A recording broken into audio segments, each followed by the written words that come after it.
UPSC prelims page 34 passage 6।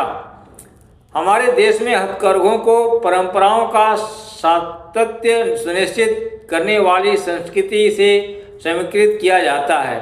यह विचार लोक नीति निर्माण का भाग बन गया है और राज्य को इस क्षेत्र को बल प्रदान करने के लिए एक वैध आधार प्रदान करता है।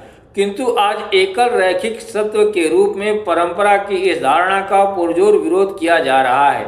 संस्कृति परंपरा को एक खास तरीके से परिभाषित करने में प्रभावी आख्यानों को इस रूप में देखा जा रहा है कि इनसे बड़े वर्गों की पहचान और इतिहास निर्गमित हुए हैं, कम की गई और कभी कभी बलात् दबाई गई पहचानें इतिहास में अपने उचित स्थान के लिए संघर्ष कर रही हैं।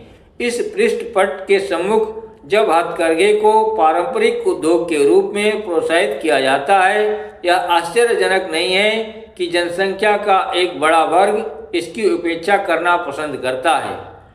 प्रश्न 23, निम्नलिखित में से कौन सा एक कथन इस परिच्छेद के लेखक के द्वारा व्यक्त सर्वाधिक तर्कसंगत और विवेकपूर्ण संदेश को सर्वोत्तम रूप से प्रतिबिंबित करता है? ए, हथकरघा उद्योग को सांस्कृतिक विरासत के परीक्षण के संबंध सीमित आख्यान से मुक्त करने की आवश्यकता है।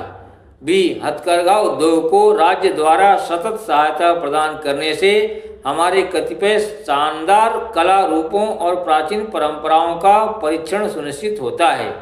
सी, हथकरघा क्षेत्र की घरेलू इकाइयों का आधुनिकीकरण कर उन्हें आर्थिक रूप से लाभप्रद संगठित उद्योग बनाया जाना चाहिए।